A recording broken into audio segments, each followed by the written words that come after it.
What is going on, guys? In today's video, we're going to be going over the good, the bad, and the ugly about living here in Coral Springs, the city with everything under the sun. But is it really everything under the sun?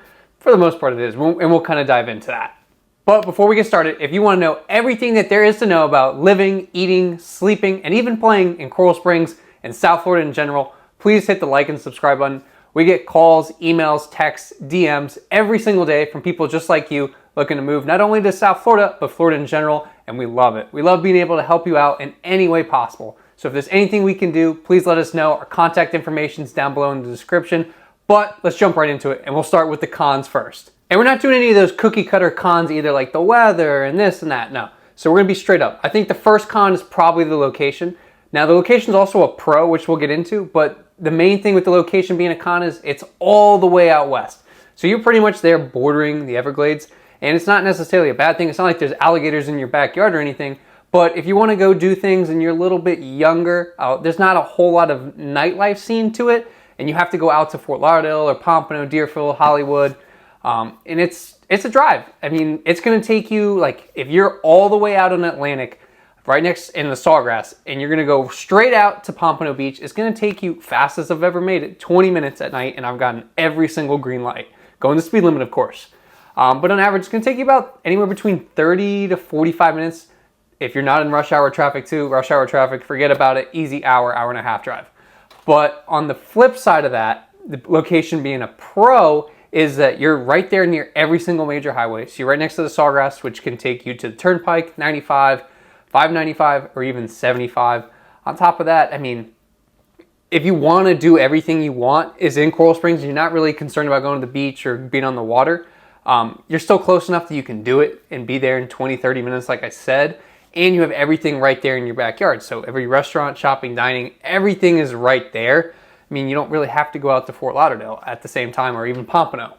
The next con I would say is the nightlife. And like we talked about a little bit before this, I mean, there's still things to do. There's plenty of bars and sports bars, but there's not really a nightlife and partying scene. And by no means is that a bad thing whatsoever.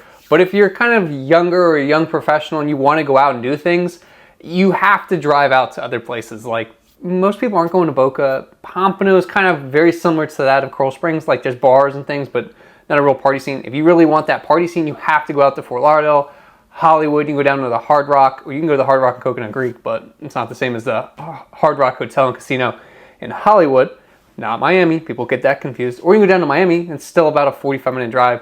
But overall, I mean, there's still things to do. It's just not a real party scene. I mean, by no means is that a bad thing either. The next con is if you love shopping. I mean, don't get me wrong, there's plenty of places to go shopping, and we have department stores in the Coral Square Mall. But if you're looking for more upscale shopping and you want to go to like Saks and Gucci and those things, you'd have to go to the Sawgrass Mills Mall, which isn't too far. It's right there in Sunrise. But I'll tell you what, you go during the week, it's a lot less packed, but if you go on the weekend, it's an absolute madhouse. Good luck doing anything or even finding a parking spot. Another great mall to go check out then would be like Town Center Mall up in Boca, or obviously you can go to one of the best malls in all of South Florida, the Aventura Mall down in Aventura.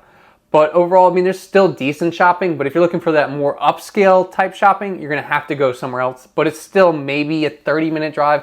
Sawgrass Mills Mall is maybe 10, 15 minutes. All right, now let's talk about the good stuff. I know we did talk about one pro already with the location, but let's talk about the other pros. I think number two has to be the restaurants and the food scene. So there's an excellent food scene in Coral Springs. They're starting to get more and more restaurants, and they have pretty much, like they said, everything under the sun. Whether you want hibachi, you want steak, you want a burger, you want Mexican, you want sushi, it's here in Coral Springs. Like, they just recently got a Fat Boy I guess it's a couple years ago now. They didn't just recently get it. They have a Run's Indian Kitchen, which is a must try. It's Yelp rated as the number 6 restaurant in the entire United States. Not just the state of Florida, the entire United States. Then there's excellent Italian food as well.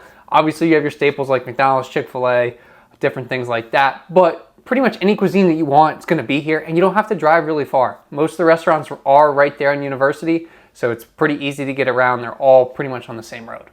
The next pro is the development. Obviously, Coral Springs wasn't as developed as some of these other cities, but their downtown is definitely getting a lot more built up, and you can see a lot of projects coming to Coral Springs.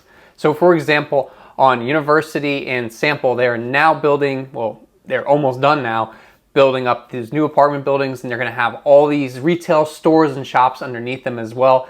along with a hotel that's also going to be built after the apartments are done. So that's really nice to know that they're building new things here, because people are moving to Coral Springs. People want to live in Coral Springs. You do get a bigger home and you do get a lot more land than if you lived out east.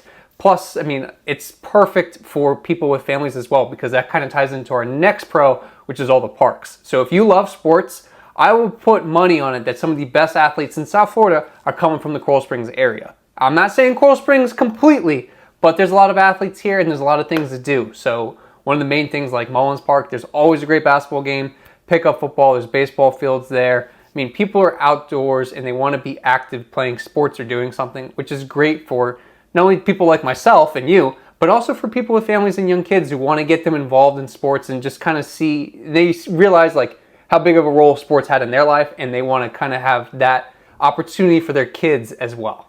And even if sports aren't your thing, there are plenty of trails and nature parks as well, so you can go out to the Sawgrass Trailhead, go for a walk. No, you're not going to get eaten by an alligator. Like, the banks are built up, like you're pretty far away. That's a lot of fun. And there's also preserves as well to go just on a walk and just kind of get away from everything and kind of clear your head as well. So those are the pros and the cons of living in Coral Springs. So if you or anyone you know are looking to move to Coral Springs, or even South Florida or Florida in general, we would love to help you out in any way that we possibly can. You can call us, email, text, DM, whatever's easiest for you, we got you.